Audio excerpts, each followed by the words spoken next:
Hey everybody, back from the dead. It's Play the Hits. How you doing, Max? I'm animated or You are reanimated. aminated. Aminate? Animated. Yeah, I wish. Yeah, all of my problems would be solved. Get a Oh, waifu man. and never age more than like from like a 15-year-old to a 25-year-old. But then also work I don't know, 100 hours a week and not have a really good balance and prioritize my family and such. Yeah, who needs that? I don't even know what to talk about. Like, it's been a solid month since we last streamed and we did Oh my gosh. FF7 mods. That was the we last haven't done like stream. an That's actual right. project in a hot minute. That's funny. Is you mentioned all the projects I listed that as potential, candidates we could play tonight. Totally forgot about that somehow, which was it was very interesting to watch. So yeah, I'm definitely down for that too. But cool with seeing Sea of Stars, which I still need to buy and play some point. Yeah. Dude, give them your fucking money if nothing else. Yeah. Just buy it. Seriously. Just like appreciate it being in your library. Yeah. These people deserve everything. I wonder, they haven't really said anything as far as like another project. Say that again. Go do it. I said they haven't really announced what the Misfit. Who are the people that made this? Shit. I can think of their logo. But yeah, the gorilla with it's the Skull Candy logo. Yeah. Oh. But yeah, I mean, I kind of hope they do a direct sequel to this, just because.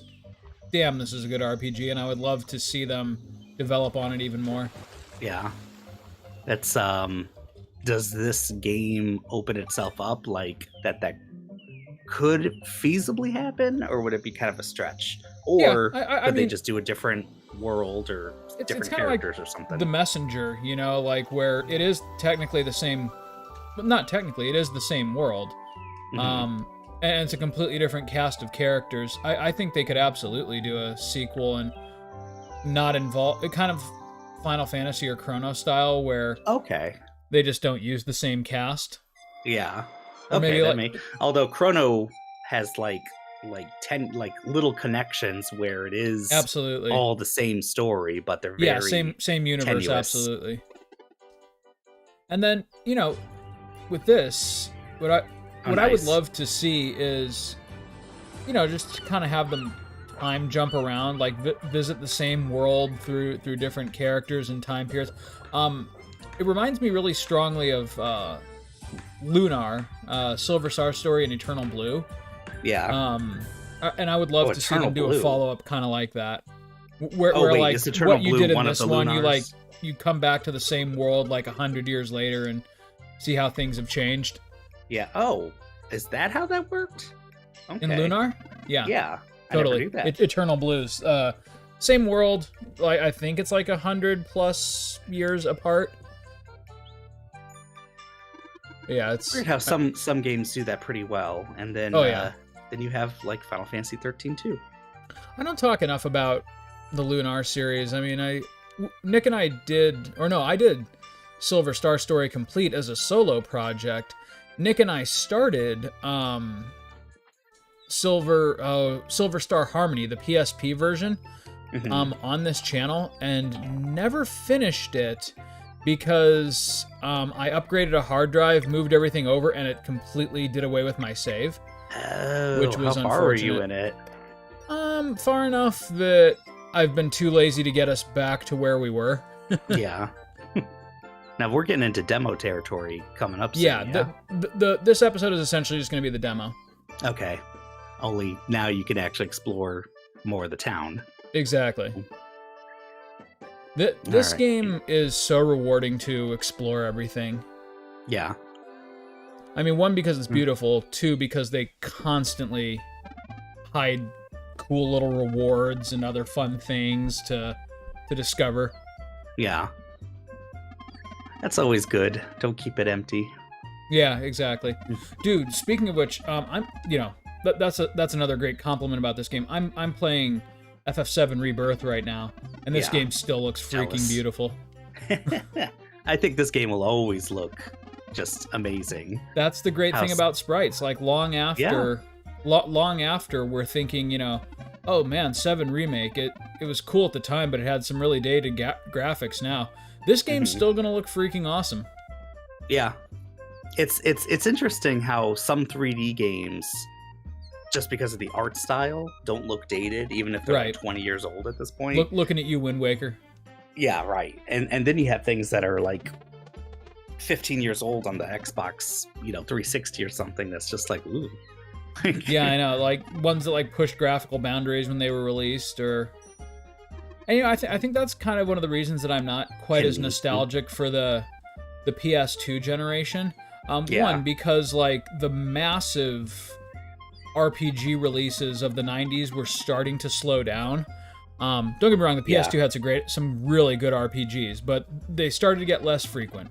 And so I was already chafing under that. But then two, like the graphical fidelity of it, like at the time it was mind-blowing, and you know, every game was like pushing the envelope of 3D, and so like sprite-based games really took a back seat for a while during the PS2, PS3 era.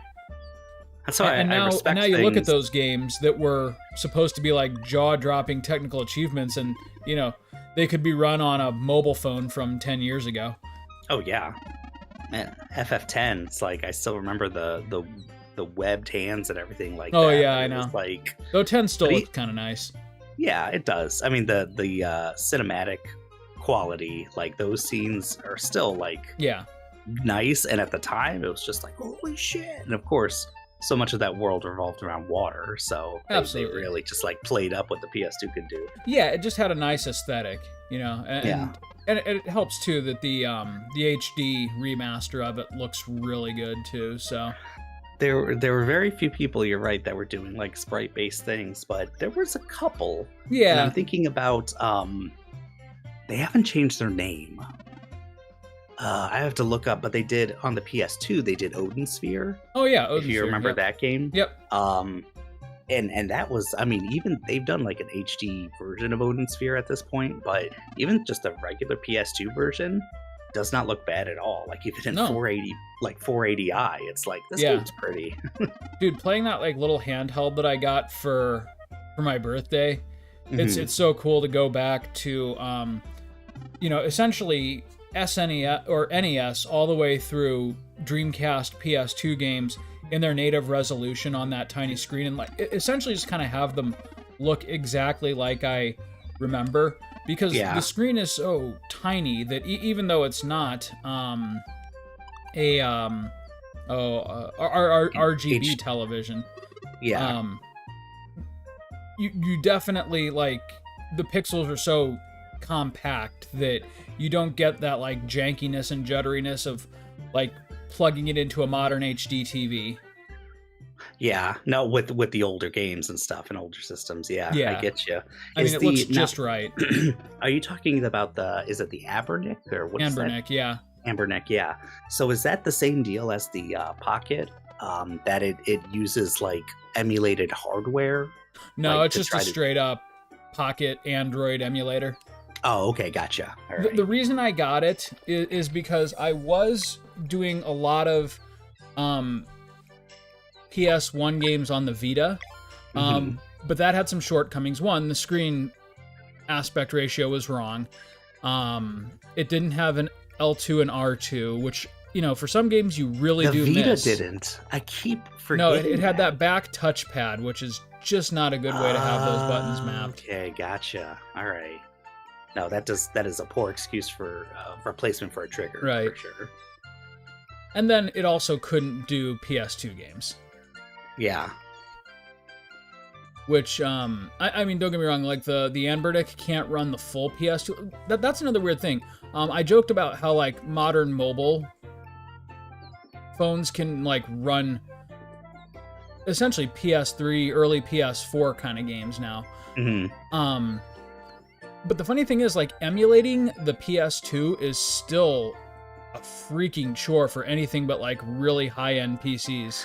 It's the weird thing about software emulation, or, you know, I guess trying to emulate what a system can do, is like some things are really simple, and then other things are just weird quirks with the weirdly system complex, that the system could do because of how it was built, but trying to emulate that just takes a crazy amount of horsepower. Yeah, right. It's like, I don't know, trying to drive a go-kart that has like a V8 engine in it, you know? It's in theory, it should work just fine. In difficulty, you're going to have a hell of a time maneuvering it.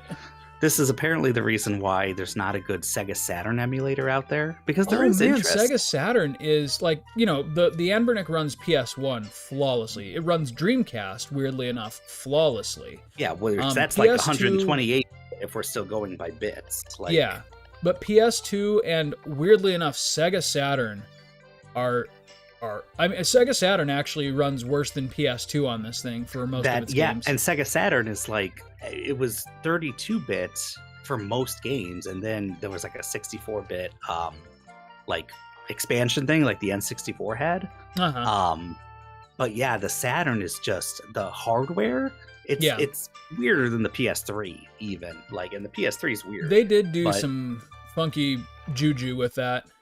So system. I think you need like a pretty powerful, and I'm trying to think if there's like a somewhat commercial Sega Saturn emulator, and I'm sure there is. I found one, and on the Anbernic that I'm using. Okay, I'll tell you what it is later because I can't remember it off the top of my head. But yeah, it's hard to emulate. It works. It does work, but some games just run like ass. Okay, yeah, it's just the hardware is just weird. Mm-hmm. Very, very weird. And like, even getting an emulator out there, it took a long time because the system was just hard to figure out. Right. And like with the desktop PC, you can essentially like brute force it, you know? Yeah, that's it like a 4090 is going to run anything at 100 FPS regardless of how difficult it is to process, but you know, Android emulation is kind of like a double-edged sword. On the one hand, it's like the perfect platform for emulating, but then Android itself is really quirky, and you get some really quirky systems, and they just don't always play nice. Yeah.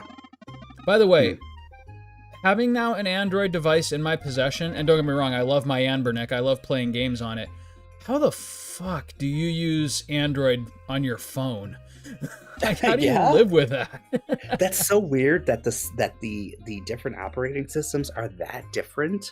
Because I don't want to be someone who's just like, oh, how do you do this? But Chris, I totally get it, because at work or at my other job, ERC, the nursing phone, they're iPhones. Oh, and really? when I need That's to weird. like text a doctor or something, holy shit, I start getting like, it just unnaturally upset. It's just like, how is this more popular? How does anyone text on this thing? Like, what is this fucking garbage? Exactly. Like, all of a sudden I'm fucking like 50 years old, just being angry, upset, and bitter. So and, you know, it's also entirely possible that my qualms with Android are the fact that I'm running it on essentially a PSP, in like a format it was never really designed for, but you know, it works. Maybe. But at the same time, like, it's just clunky, things like, it's slow, like, and I'm just talking about the operating system end of things. Okay, yeah. It's hard to navigate. I still don't get the circle, square, triangle buttons. Like, what the fuck? Yeah, and so do you, with iPhones these days, I don't know if you have a choice, or if it's like since the iPhone 10 or iPhone X, whatever, that it's just gesture-based, like swipes and stuff. Yeah.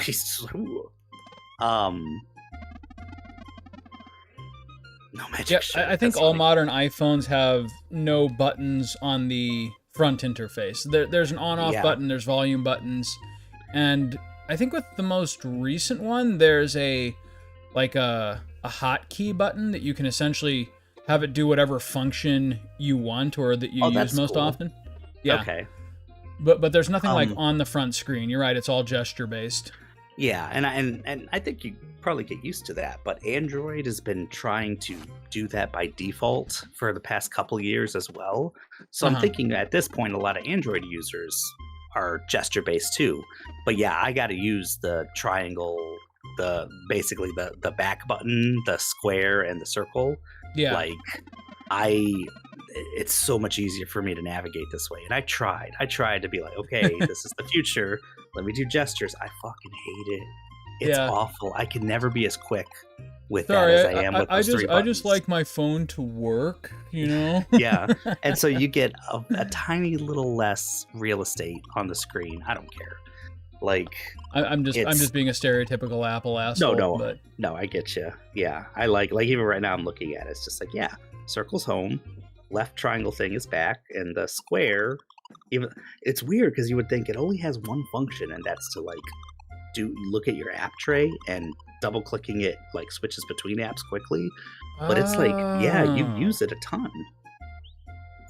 See, that was never explained to me. Like, I just, like, started pressing them until I kind of got a vague idea of what they do with the emulators. Like I said, I'm not using this thing for web browsing or messaging or anything like that. Though, coolly enough, I did put Roblox on it for Connor, and it works like a charm, and he loves having it on there. Because it's like a built-in controller. Okay, yeah, gotcha. The only thing it doesn't have is Pokemon Go, weirdly enough. Oh, interesting. Because I'm thinking, like, I'm wondering if it has, like, an accelerometer and gyroscope and things that phones... It does. In fact, like, it's advertised it has, like, a full 6-axis control to it. Oh, weird. Okay. Yeah. Huh. Yeah, that's weird, then. I wonder why. Because I'm certain that, you know, on Android phones you can get Pokemon Go, yes? Yes, absolutely. By the way, what's happening here? So I made a deal with the pirates. They're essentially letting me use their ship if I go and get this MacGuffin from a wizard who lives north of here. Gotcha. Okay. And then this wheels thing, it's kind of like the card mini game for this. Speaking, how is Queen's Blood in Rebirth? It is there. Okay. I've heard a lot of people really, really like it, at least compared to like I like it okay and stuff. What I like about it is how quickly it goes by. Okay. And a lot of people like it over Gwent, but Gwent, I hate Gwent. Gwent is like, I can't believe they made a game that was solely just Gwent. I don't understand it. I actually got into Gwent a little bit, which is weird because I tend to hate RPG card games. I get that Gwent is one of those games that's like extremely simple on the surface, but there's like some depth to it when you get a lot of cards. Yeah. But it's still just like so boring. And the fact that part of the strategy is like passing and letting your opponent win a round is just weird to me. Like, yeah, because then you can like buff up for the next round, and it's just odd, but whatever, that's fine. Like, even give me Triple Triad, honestly. Yeah, I will say Triple Triad was the FF8 version of Triple Triad I enjoyed. Oh yeah, Tetramaster on FF9 sucked. Tetramaster, yeah. I mean, it was just Triple Triad, but not as good. But with a whole bunch of shit on top of it that made no sense. Yeah.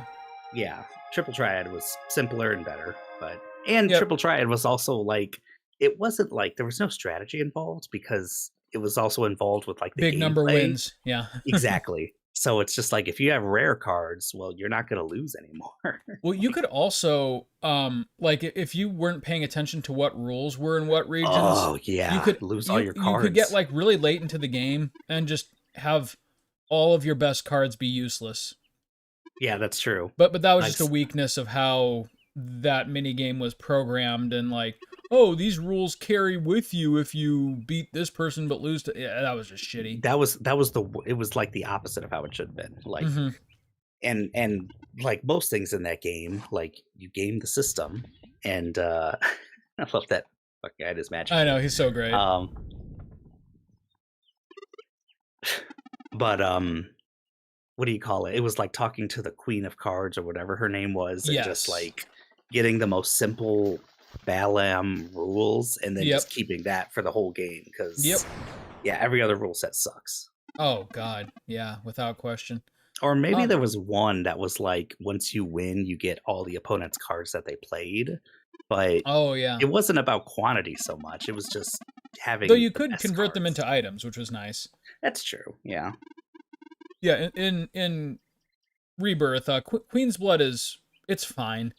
It's inoffensive. I don't dislike it as much as I oftentimes dislike things, but I think the best thing about it is that it's not like all pervasive. Like there's only maybe 3 or 4 people who play it per town, and yeah, and the rewards for it are just kind of self-contained, more cards. There's a story beat where you can enter a tournament, which is kind of fun. Okay, I was wondering. But even that's optional, really. You can choose to bow out of it.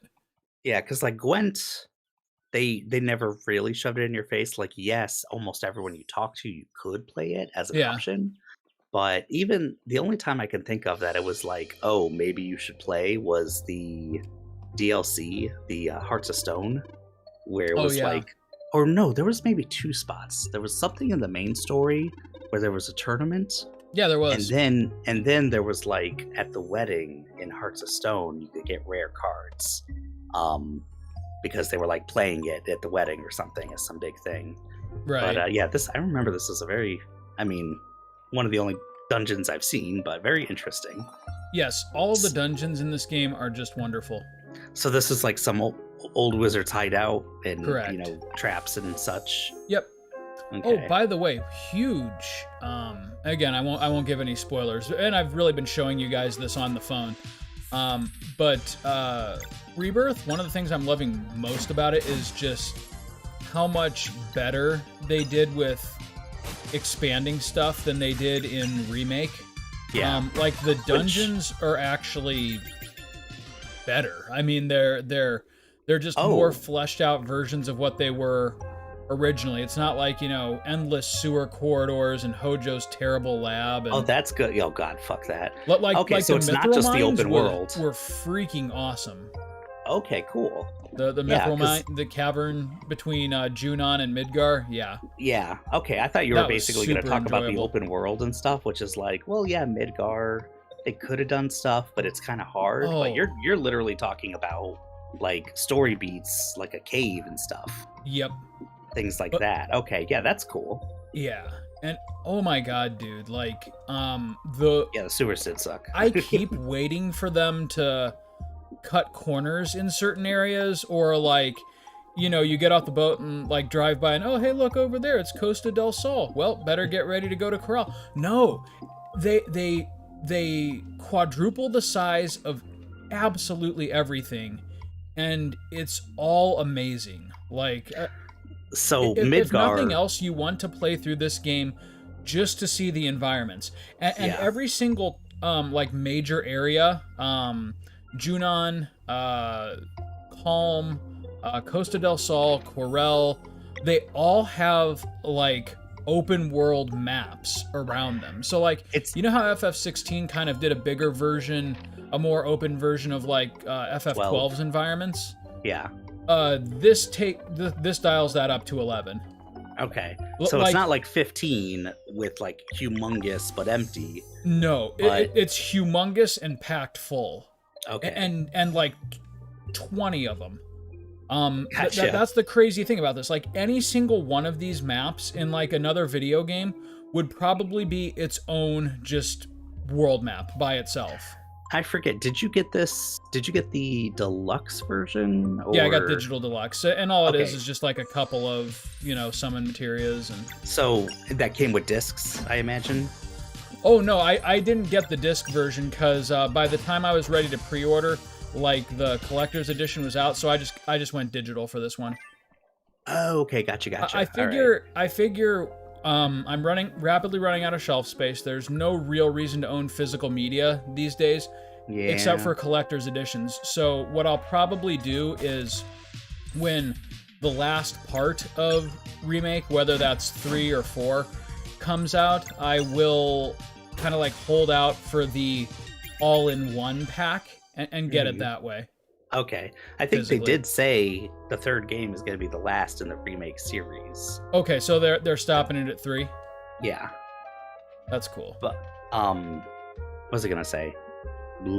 Physical media, blah, blah, blah. Oh, yeah, because the 2 disc thing was like definitely more of a marketing thing, I imagine, but it still like speaks to the volume of this game. Yeah, I was going to say, it absolutely needs those 2 discs. I guarantee you. I'm just saying, just because so many people play digital these days, that to be like 2 discs, you're just boasting, which is okay, fine, boast, because it seems like it's a. Do you remember how big, like how much space it takes on your hard drive?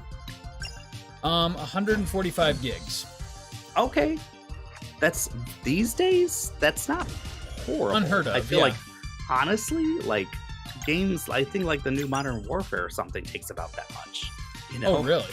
Yeah. I mean, those games have like a lot of fucking DLC and add-ons and crap, but yeah. Okay. Yeah. And that's the thing is like you can have think about Tears of the Kingdom. That game is absolutely gargantuan. Yes. And you know, what is it, like 8-9 gigabytes or something? Like, right. I mean, it's also running on resources. 12-year-old hardware. For sure. So. yeah. So I'm not trying to compare the two as in like number to number, but like world compared to what you kind of expect the space to be and what it is. It's like you can definitely optimize your games for sure. So yes. Yeah, but it seems like it's a massive game. Rebirth. Like playing it, the thing that jumps out at me over and over again compared to Remake Part 1 is the polish. It is probably the most polished Final Fantasy that we've seen since like the PS1 days. That is fucking awesome. And it's also like, I mean, the last 2 like remake, I mean, obviously we have our gripes about story and everything, but like that and 16, like these are pretty good games. Yes, like there's a lot going for them.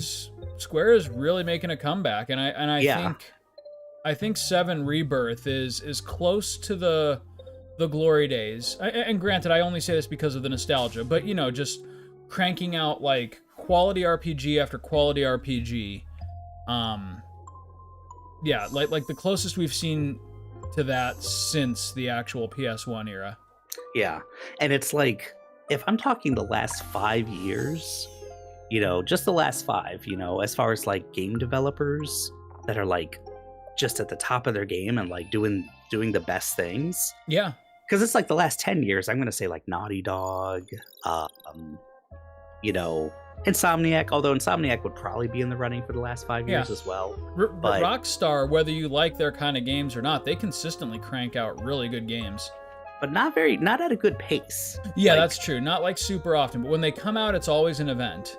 Yeah, that's true. I mean, GTA 6 is probably going to be like the biggest entertainment, probably the biggest release ever. In history. Yeah, of any kind of media. Like, so yeah, we'll see how that goes. But the last 5 years, there's 2 companies I think of that are like at the very top of their game, and I'm talking like AAA and stuff. Like, there's of course there's so many indies and companies that are doing games we love, but as far as AAA, it would be Capcom. Yeah, Capcom and then is back. Square Enix would be the other one, and I never thought, as much as I like Square games, I never thought I'd be saying that as far as like a by the numbers sales, and also just the quality of their games and how quickly they're releasing them. Right. Like with FF13 and then 15 and 13 versus whatever, like we were waiting so long for these games, and it was starting to be a joke, like, oh, we'll see that in 10 years. And Remake was the same way. But then once we actually got Remake, they then stuck we got with it. 16, 3 years later, we got Rebirth, like the right next after year? that. Yeah, holy crap. Yeah, like 4 years between Remake and Rebirth, but then you have another huge release, a numbered title in between that. Right. And then not to mention, you know, they have Octopath Traveler 2. Yeah. They have like a lot of like they're non games. Like super AAA studios have gotten really strong. Yeah. Excuse me. And I'm just talking about the Eastern stuff. Like, I mean, they sold off Crystal Dynamics and Eidos, whatever it is. Eidos. So like Square isn't involved with like Hitman or anything like that anymore. But or Tomb Raider. Not even counting that stuff. Like, though it was weird that Square for a while technically owned Lara Croft. Yeah, it was odd. That was just trying to differentiate their stuff. And then when they sold that, they did not get a whole lot of money for it. I was surprised. Didn't they also have like a weird partnership with Ubisoft for a while? Like in FF15, like one of the Assassin's Creed things popped up. I don't know right? what, I'm sure they did more than that, but I couldn't tell you what they did. Like, I have no idea. But yeah, they had that thing for FF15, and it was the weirdest. I forget about that all the time because it was the weirdest thing. It was, yeah. It's just like, hey, do you want to be an assassin? Oh, this is my favorite. Well, it was only supposed to be like a limited time thing, right? Like you could only do it for a little bit, but then with like more modern releases, they put it back in. Yeah. Right? Like in the Windows edition, it's just like permanently there.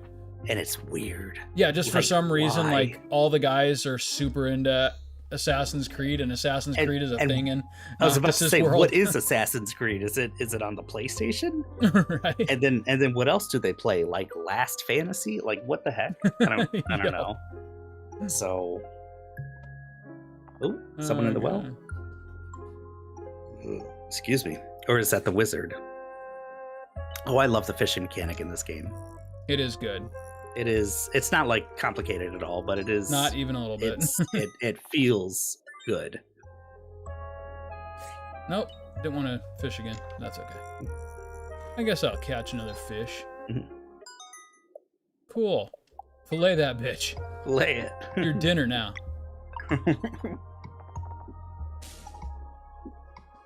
There we go. Weird.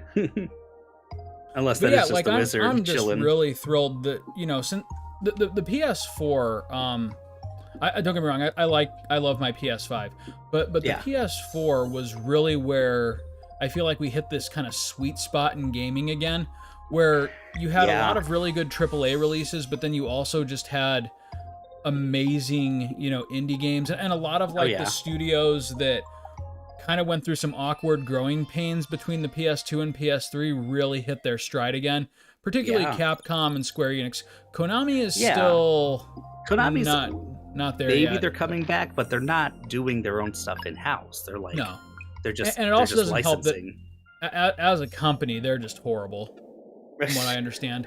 They're sitting on some of the greatest IPs in gaming. Seriously, they have a lot of goodwill just from. Yeah, it's weird. But you have like Remedy, some of these things. Like, what was Remedy making back in the day? Like Resistance, those weird FPSs about aliens and stuff. Which is like, okay, like that stuff's okay, but you know, then now they're doing fucking what? Like they did Titanfall, but what is the big thing? Oh, Apex Legends and the mobile darlings. Yeah. Am I thinking of Remedy? I think it's another company. Yeah, Remedy. They're the ones. Remedy's the one that did Alan Wake. Those games are just so outside of anything that I play. Yeah, I meant to say the Alan Wake studio, but now that I think about it, it was just like, they're better. I wouldn't say that they were going through growing pains. This is just me thinking like, okay, I had the wrong company in my head. But speaking of, I gotta play Control at some point. Control's really good. I've got to play Alan Wake 2 since I have the hardware to run it now. Yeah. Is it on Steam or is it still locked on the Epic Game Store? It's still locked on Epic, which is why I keep forgetting about it. Yeah. And honestly, I get that corporate loyalty is a stupid thing, but I like the convenience of just having Steam for everything. That's the thing.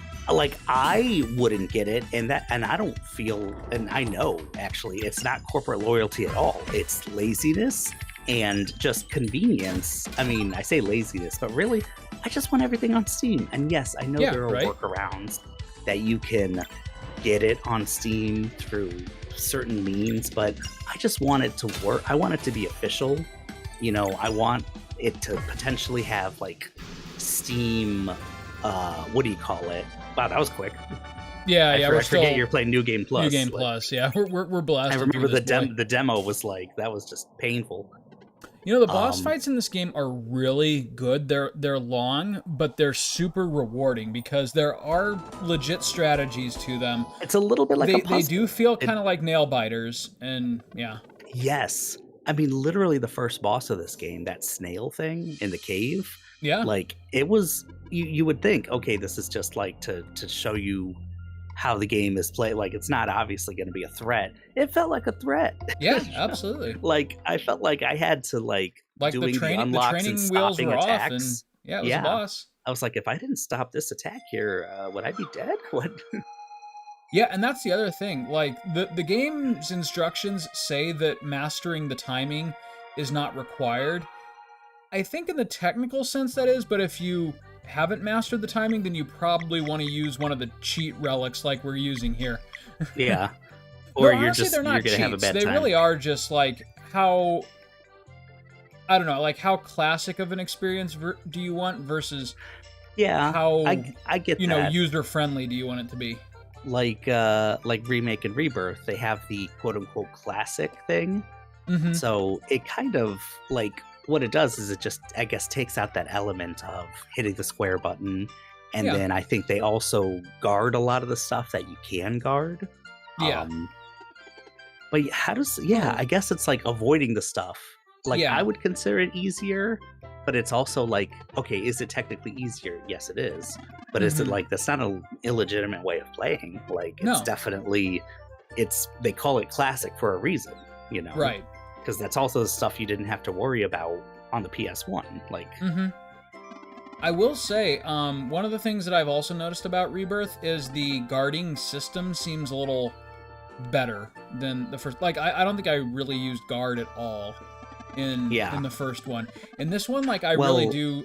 For most battles, I try to time perfect blocks, particularly because Red 13, the way that his control works, like his special thing is this thing called Vengeance Mode, and you build up his Vengeance gauge by doing perfect blocks and landing attacks and things like that. So like they really incentivize you to go for the block instead of just spamming the dodge roll. Yeah. And I don't know if the dodge roll is less broken in this one than it was in the first, but I do feel like I get hit more. So okay. Or maybe there's enemies with like longer range or unblockable attacks or dodge rollable attacks. What do you call it?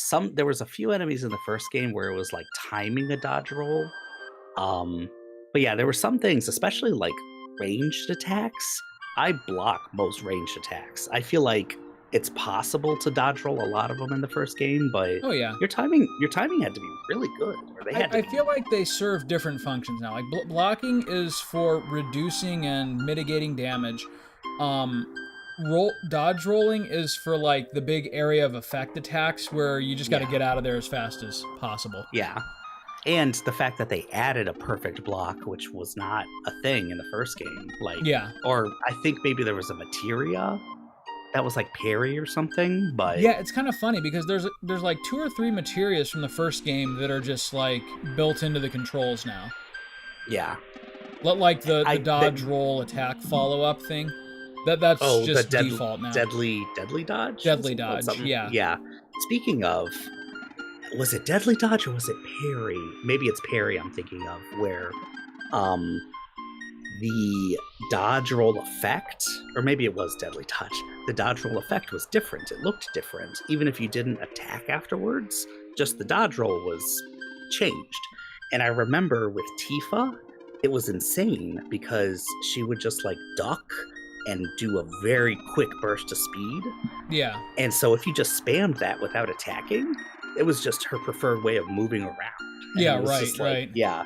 Tifa, I would almost always just like, Tifa would be my default leader and everything. Yeah, and then Tifa's it's just great, and she's great in Rebirth too. Though all of the characters, I will say, except Aerith, are really fun to use. Aerith is still, she was not that fun in Remake either. Like, well, what's frustrating about her, and they added a whole bunch of systems to mitigate this, but it is insanely slow to build up her ATB gauge, which is a shame because she's your magic user. Like, she should be spamming spells and cure and everything like that, but honestly, like, no, she's just really slow with her attacks, and so her ATB gauge does not fill up.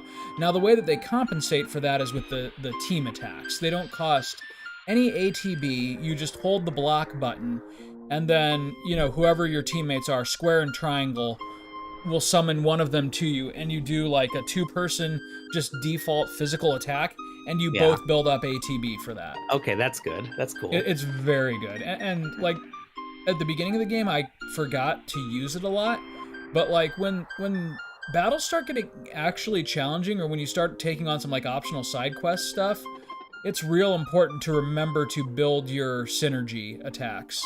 Yeah. Because there's regular limit breaks, which, you know, you take enough damage, your meter fills up, you unleash the limit break. But then there's also your synergy attacks, which, you know, use those teammate attacks to build that up and unleash those, because not only do you get a more powerful than average attack that only uses one ATB link, but you also get a really good bonus effect that lasts for a while. So in harder battles, you pretty much have to do that. And you also have to watch your summon gauge, because, I mean, summons are really strong, but they're not broken, and they're super necessary to get through some boss fights. I'm trying to... Summons fight with you for a little while, right? They do. They fight with you for a bit, and you can kind of control what attacks they do. Oh, you can give them, orders. Orders, yeah. And then they finish it with, like, a really strong attack. Yeah. Are you more of a person that sticks with one person and gives a lot of orders, or do you switch constantly?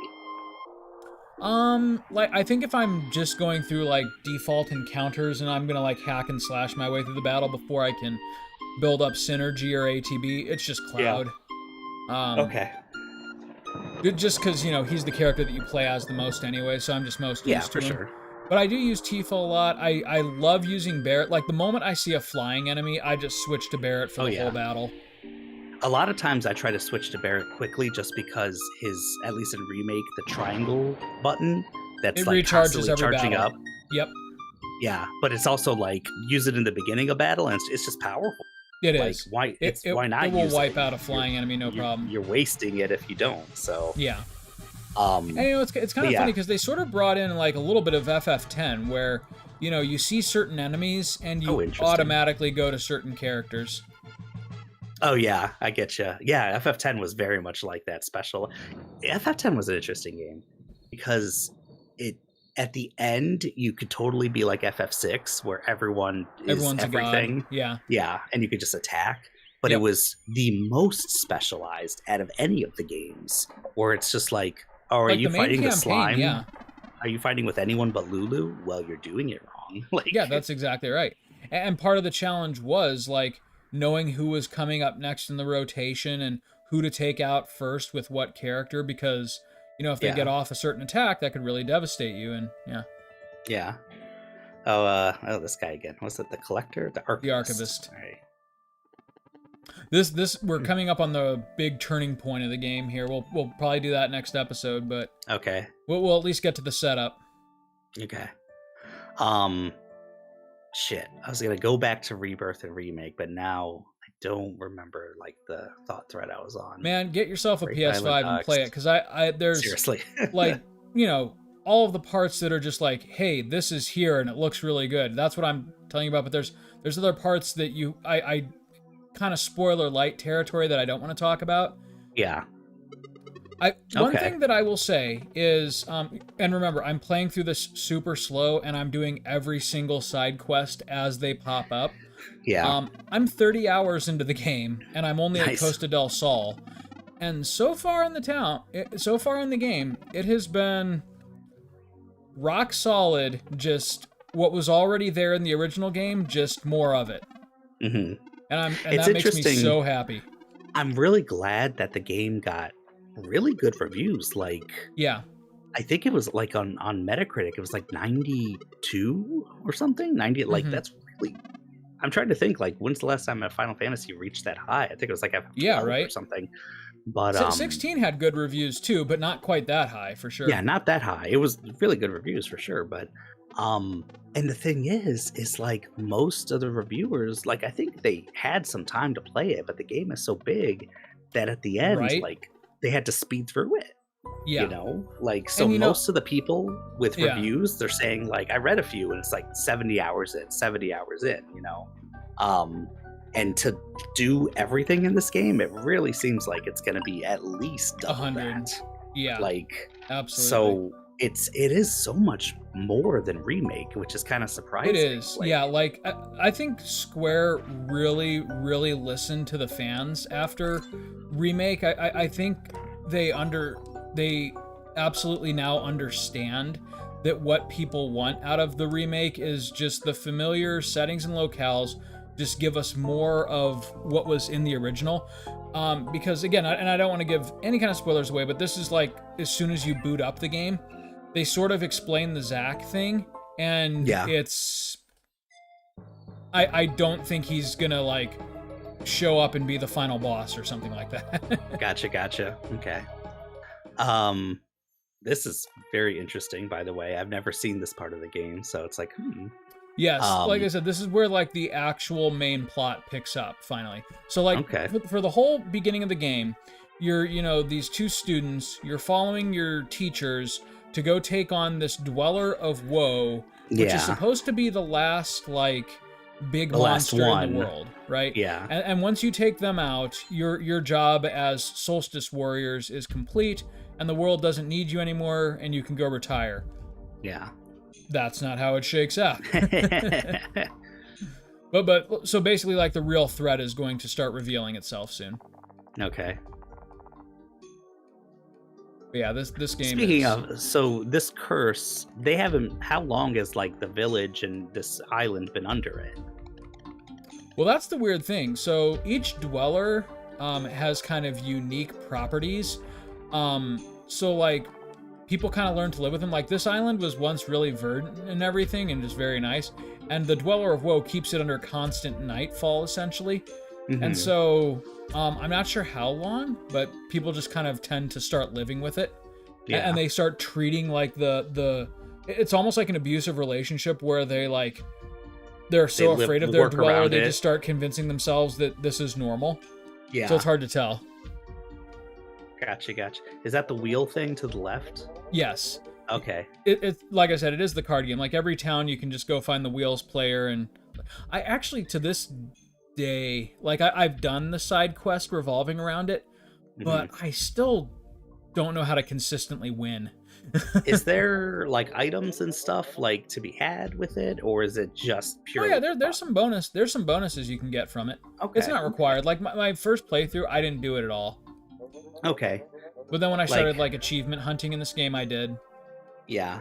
And it's like, if it's a fun mini game, I'm cool playing it all the time. It's not super fun. It really isn't. I hate to say it. It's like, it's probably the weakest part of this whole game. It's okay. A lot of it is just random, like, get lucky slots, and you know, it's kind of a and each match can take a little while too, which is okay. Which is kind of like with card games and RPGs, what I tend to dislike. I'm in a really good flow. I'm seeing the town and everything, and I'm really excited. And then don't forget to card battle these 10 people for the next 3 hours. Your flow. Yeah, it takes you out a little bit, and it's like, wait, what am I doing? Like, which again is why I actually am okay with Queen's Blood, is that it really doesn't take you out of the flow that much. It's like, your average match is gonna last maybe 3 to 4 minutes. Yeah. If that. I tell you, like, these days, like, subsequent playthroughs as an adult, Blitzball and FF10 is fairly fun. I like it. Yeah. There's strategy maybe a little bit, but it's mostly just, like, really team building, you know, and just, like, looking at the numbers there and, okay, I'm fighting these people now. Who do I need on my team? Who am I going to recruit? But let me tell you, as a kid, I fucking hated Blitzball. I hated it. And the fact that they tied Wakka's ultimate weapon took you out of it. Yep. It was like, I don't have to play Blitzball at all. Well, end game, do you want the ultimate weapon for Wakka? Yeah. Guess what? You gotta play I guess you have to play a shit ton of it. Underwater soccer for 10 hours. I bet you're gonna learn to like it or hate this game. Yeah, so I hated that shit. You know, the one that people always bitch about in that game that I didn't think was too bad was the butterfly one for Kimahri's. I'll bitch about it. Yeah, I don't get, like, maybe I've just been supremely lucky, but every time I go for that, I never have that much trouble. You know, it usually doesn't take me all that long, but I feel like it could easily take me 10 hours. But it's also, you know what was really, I think maybe you're just really good. Spending more than like an hour doing the butterflies. I've probably done more than an hour, maybe. But I think I've also, I just feel like every time I do it, I get kind of lucky. Yeah, like, same. It seems really hard. I mean, I know I must be getting lucky because people, like, on the internet, they say it's like, I played the game up until this point, and I just couldn't do it anymore because it was such horseshit. The 3D, like, walking around and stuff, and the fact that these things you're walking on, these vine bridges or whatever, are so thin anyway. Yeah. But the ultimate weapons in that game were like hey, do you want to... Yeah. like hey, in you got general. These crests. The crests were already like, hey, you find a few crests maybe if you're looking for them. The sigils, I don't think I found a single sigil. Maybe without one. a guide. Without a guide, yeah. Yep. They were so... Because what do you expect? Hey, this Chocobo game, can you beat 40 seconds? Wow, you beat 40 seconds. You would never think, can you beat 0 seconds? Like, yes. How the hell would you assume that's even possible at first? Now, I will say that I've had some really bad luck. Like there was 1 or 2 times playing through FF10 where I did Tidus's ultimate weapon, and I beat the Chocobo game, no problem. But it's all RNG. Like, if the seagulls just hate you one time, it's over. I think if a single seagull hits you, you're fucked. Oh, you are. Yeah. Oh, by the way, that's kind of one of the things, the negatives that I will say about Queen's Blood. Whereas, like, Triple Triad had some definite strategies and exploits you could do. Mm-hmm. Queen's Blood is really kind of a shit show. That, like, there's not as much strategy. Like, there's, like, the board is so small that, like, 2 moves in, like, you can see exactly where the round is going to go and if you're going to win or not. And fortunately, the great thing is you can hit start and just retry. Okay. Like, you don't have to play the match through to completion. It's like tic-tac-toe or something. Honestly, yes. That's a really good metaphor for it, actually. It's a lot like tic-tac-toe. Like, 2 moves in, you can see, like, oh, well, that fucking sucks. They're just going to take that whole half of the board away from me. But the funny thing is, like, it's predicated on you can't see your opponent's hand. So you can't really formulate a strategy because you don't know what they have. You know what cards you were dealt, and you can sort of, kind of, try to plan 2 or 3 moves ahead, but if your opponents have, like, the wrong cards and they just take half the board, well, then whatever strategy you were planning is done. And I'm pretty sure your strategies can be destroyed pretty quickly. Right, and I'm pretty sure they forgot to program it so that the AI doesn't know what cards you have, because, like I said, it's almost like, they're cheating, like they know exactly what cards I have and what my strategy is going to be, and they purposely, like, aim for that corner that could make all of the difference for me, Yeah. Like, I've noticed that more than a few times. Since they can, they probably are. Like, right. Sucks. But the great thing about it is, though, like, as soon as you can see that bullshit and like, oh, there's nothing I can do to win this match, you just hit start and retry, and it's instantaneous. No load time, no, like, you have to engage in dialogue again to start the match. It's just boom, you're right back at it.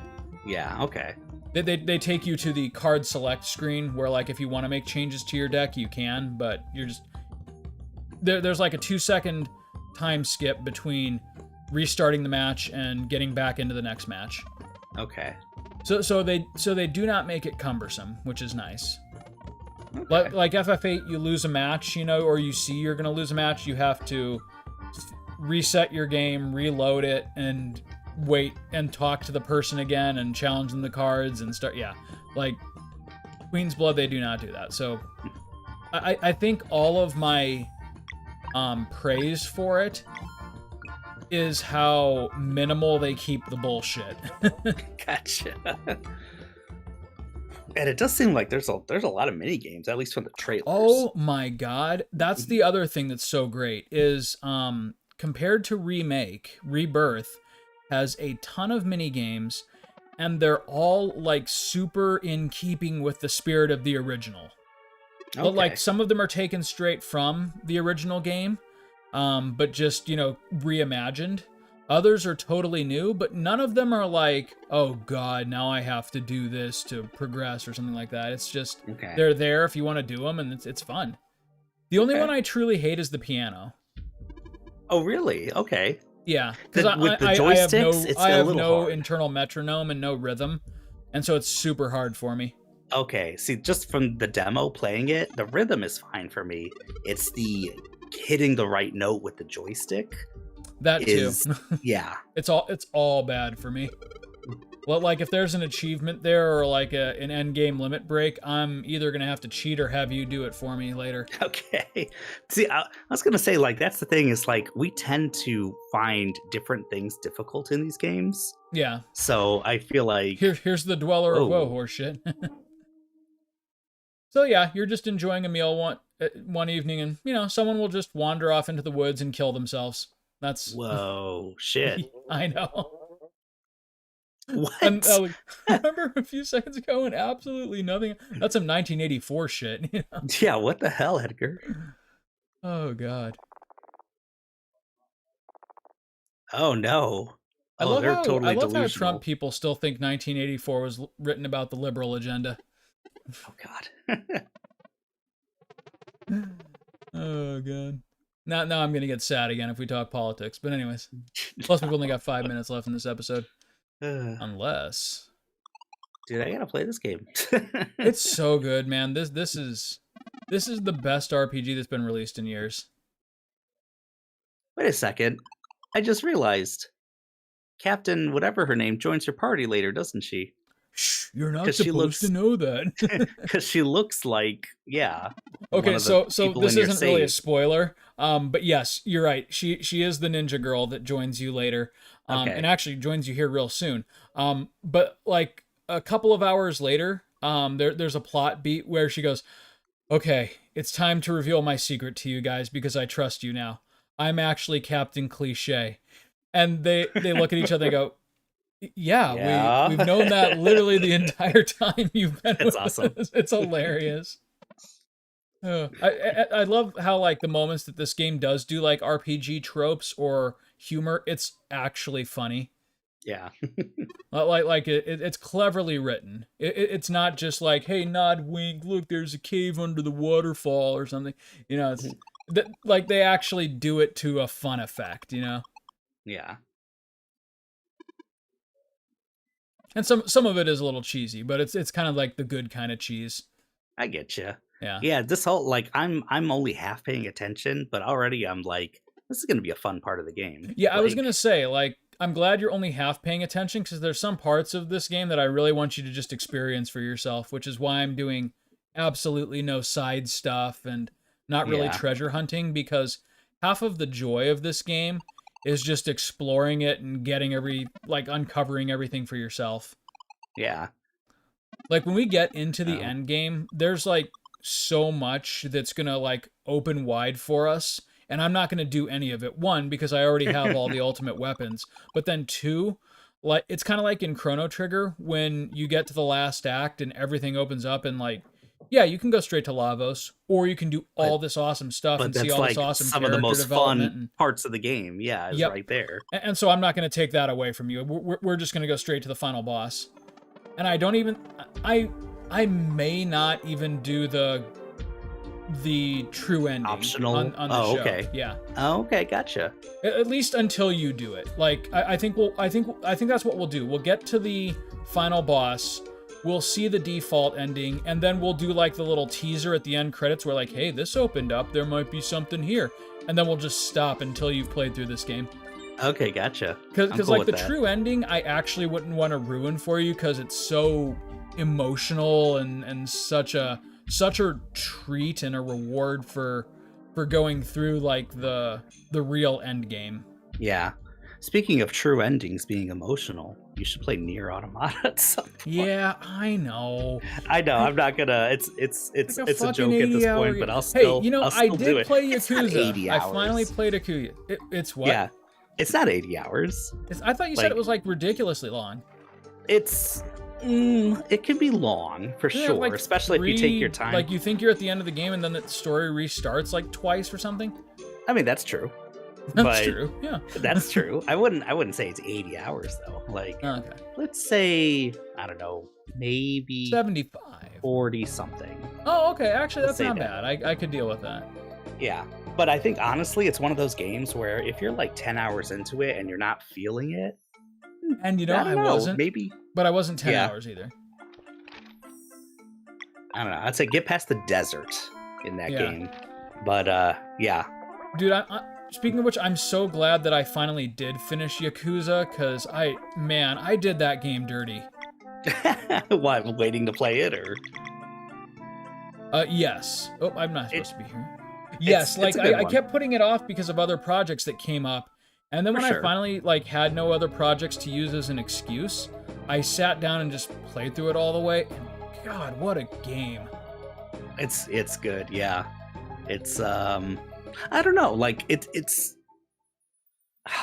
I'm not going to say it's one of my absolute favorite games, but yeah, that's exactly it. It's I have not a single bad thing to say about it, No. And it is special in a lot of ways. But it's just one of those things where it's just man, just what a solid game. I know, in every way, and I think a huge part of what did it for me was just how well it was written, the central cast of characters and how much you care for them. The fact that you keep waiting for it to commit to a tone, and it never does. It does. It is the perfect Sega game. It's just that's true. It's basically just a celebration of how weird and wonderful Sega is. That's By the way, very there's true. a company.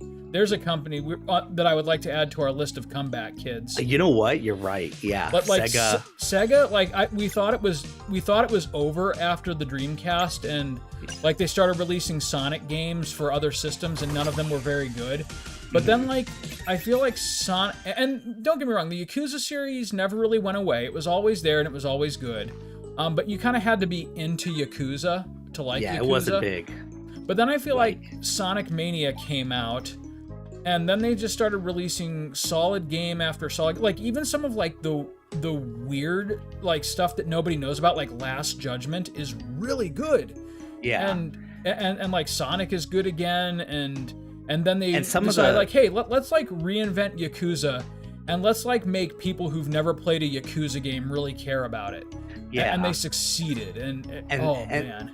And then suddenly, Persona, which was a pretty Persona's niche Sega thing. too, right? Yeah, Atlas is Sega, and so they're Persona 5 really put Persona on the map as well. So, which again was around that same time as Sonic. I really do think that Sonic Mania was just this roll of the dice for Sega, and it completely blew open the doors for them as a company again. Yeah. So Sonic Mania, who was Christian Whitehead and that team, I think they were contracted, so it's not they're Sega employees. No, they're not, unfortunately. Because I would love to see Sonic Mania too. Yeah, so would I. They made an original game called Penny's Big Breakaway, or Penny's Big Breakout or something. It just came out last week. Oh, really? I haven't played it yet. It looks interesting. It just, I don't know. Okay. It doesn't play at all like a 3D Sonic game, and yet it has the look. It has the Sega look. I don't know how to describe that. Where the graphics are good, but it's almost like they on purpose do the Uncanny Valley. But you compare the Dreamcast to the PS2. I don't know. It's hard to describe. The graphics are good, but they're also cartoony, but not. Yeah. Not cartoony as in cell shaded. Just It's this is the problem, right? You can't. Sega has its own super unique style, and it's impossible to quantify. At the same time, I say this is a Sega game, and you know what I'm talking about. Right. If someone says it's made by Sega, you can guarantee you're in for some fun, weird shit. And a lot of self-referential and self-deprecating stuff. I don't know. It's hard to describe. Yeah. So it's I know, like a Dragon, let's say, it's different from Shenmue. I get that it's but yes, it has some of the same think it is the spiritual successor. Yeah, skeletal parts. There. Yeah. At the same time, I know Shenmue is not gonna you don't want to have the kind of humor as silly as Like a Dragon gets. Mm-hmm. You don't want that kind of silliness as Shenmue. That's not what Shenmue is. It's there in parts though. It's if you seek it out, it is absolutely there. The capsules some parts of it, like there's like that, and then there was the weird goose races in Shenmue 2. Like, yep. there's little things. You're right. Yeah, you're right. There's like, okay, quirky. Quirky is the best way to describe Sega games. Yeah, I would say so. They're all very, like, even like the quote unquote serious ones are very quirky. Yeah, and I would say the main story of like the Like a Dragon games very serious, for sure. Like, but it doesn't take itself super seriously. Like the drama is there, but like Ichiban never stopped being like kind of a lovable goof off. Yeah. But like even when he had to be serious, like he like there wasn't like, you know, like with Cloud where there's like main story Cloud and then there's minigame Cloud. Yeah, like Ichiban was the same throughout.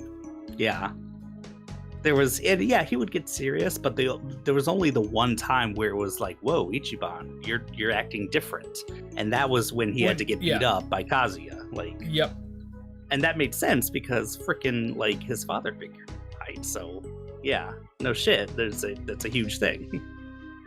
What did I just miss? Yeah, that was well, and like when he was when they were going to what was the other town called? So it's Kamurocho. That was the main area. Or the main area. So Kamurocho is where you start the very beginning of the game. The main area was Yokohama. Oh, okay, yeah. Sorry. But then the second place, Sotenbori, that has the tower. Basically and stuff. where you go to meet up with Arakawa. Oh yeah, Sotenbori. Yeah, and Ichiban is just like kind of acting like a dick to everybody because he's a little bit super nervous. Yeah. Oh, that was a fun part of the game. It was when you got there and you fought Goro, and you didn't quite know what was Majima. how it was gonna go down. Yeah. Yeah.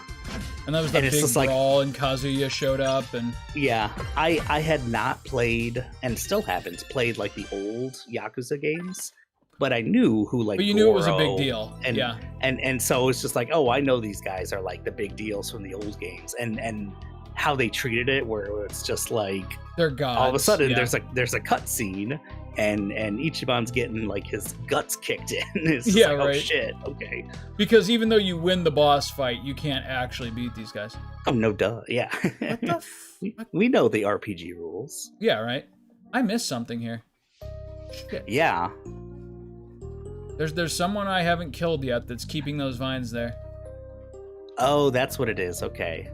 Yeah, beat the enemies, the vines go away, but... And yeah, and then you come right back up here. There. Oh, what's that? How do I get up there? Is there that vine? Can you climb? To the left? Oh, there's a glitch. Did you see that? No. He like humped that rock and it got weird. You saw a vine? Weird. To the left of that chest. Oh, that's just decor, isn't it? Yeah, you can't get up there. Okay, you've been here, and then you go down, and that's to the left, and oh no, you can't jump through that. And this is the problem when I don't pay attention. Okay, can't go up here. Yeah, you've been here.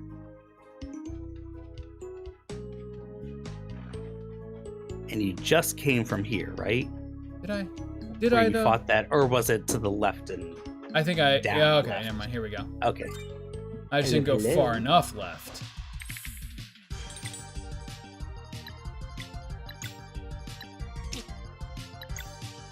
That'll be interesting. There. Wait, what's the poison thing? As far as like the locks, there's a lock. One of the locks was poison. Oh, I'm yeah. Certain characters get poison. Certain character joins very quickly. Okay. Yep. She has ninja shit. It means poison. That's a nice way to foreshadow something. It's just like, it's like, I don't have that. I like when, and this is not far from making you feel helpless, but it's kind of like make you feel either confused or that you missed something and a little scared. I'm okay with games doing that. Yeah, absolutely. And I feel like I'm heartened that, a game like Elden Ring, which is, these Souls-like games are really hard games. The fact that it did so well, I'm like, okay, like, hardcore gaming, quote unquote hardcore gaming, I sound like an idiot, but it's not as dead as I thought it was. No. You know, there was a big audience for that, you know, for challenge for the sake of challenge. And being uncomfortable in a game, that can be part of storytelling too. Oh yeah, and absolutely. Sometimes, by the way, I've had the chat open the whole time, and no we're a dead channel now.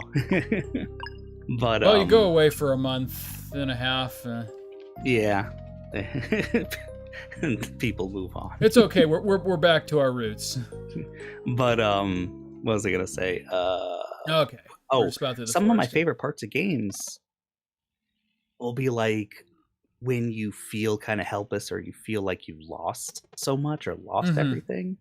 And we've talked about this before, like FF13 or no 15, when it's just Noctis and all you have is the ring. Yeah. And it's like, and before they updated it and made the ring really powerful, the ring kind of sucked. It looked cool. Yeah, what is going on with Garl? It seems like he's getting like more scared and things are bothering him, but I don't know. Yeah, he's like kind of starting to see the reality of what they're getting into here. Yeah. Like I said, Garl's kind of this just unstoppable force of good. He never loses his positivity, which is super reliable in this game. But you know, like the gravity of what they're like, he thought it was just gonna be like a fun adventure, but now he's starting to see that there's real stakes. Yeah.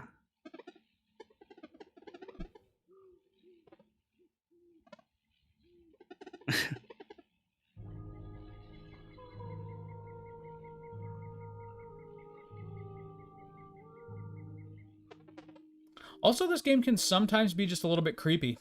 Yeah. Oh no! I know. I'm Garl.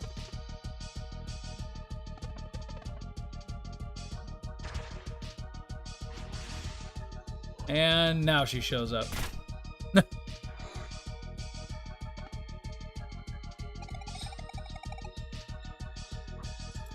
He actually just saved him.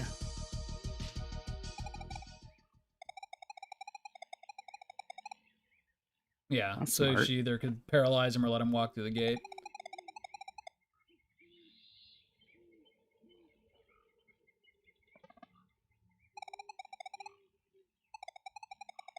Someone on this island. Who will find out next time.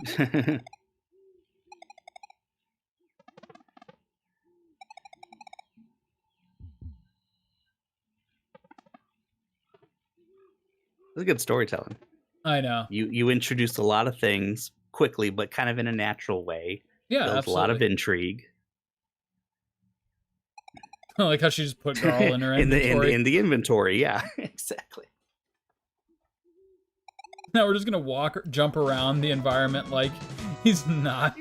He's just in the bag. Like, what we're doing? We got Garl.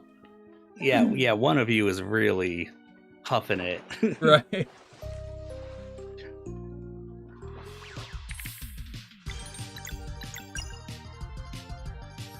All right, I do want to see the mysterious assassin in action. Or are they all dead now? No. I'll show you her, let's see. This is a good one. I like this skill.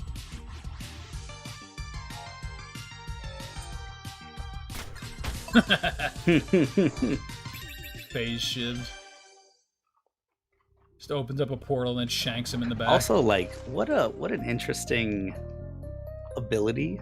Like, as far as like cast of characters, a portal assassin. Oh yeah, she's cool. I use her a lot. Though actually, this is one of those games where you will use all the characters, and they all have like really particular uses. And when you actually get a full party, you can swap them out at any time. Oh, speaking of, it is 3 at a time on the field, right? Correct. Okay.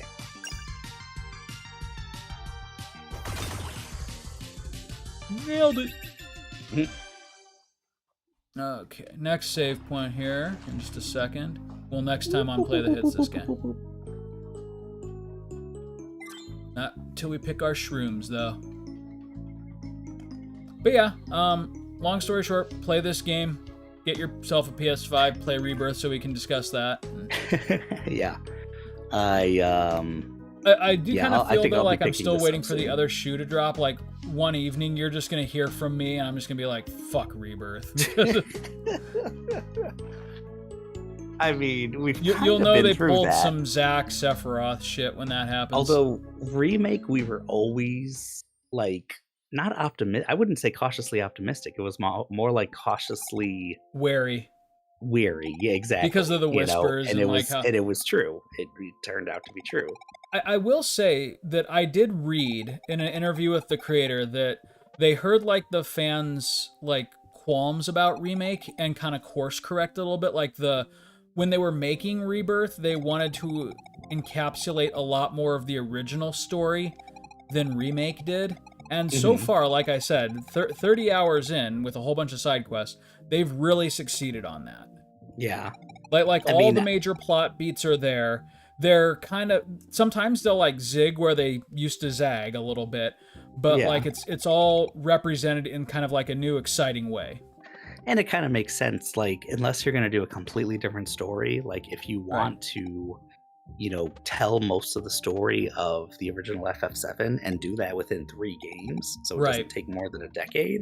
Yeah. Or more than like 12 years or something. Like, yeah, you should probably, since you didn't cover all that much in the first game, you probably have a lot of ground to cover, or at the very least, you know. They are covering a lot of ground in this game. Holy shit. Yeah. Like, it seems like, again, I know we're only getting through disc 1, give or take, but yeah. All right, buddy. Next time on Play the Hits, we will save Garl and get to the Dweller of Woe, just about. Oh, she has some cool, what do you call it? Idle animations. Yeah. Yep. All right, man. We'll see you soon. Yep. Have a good night. You too.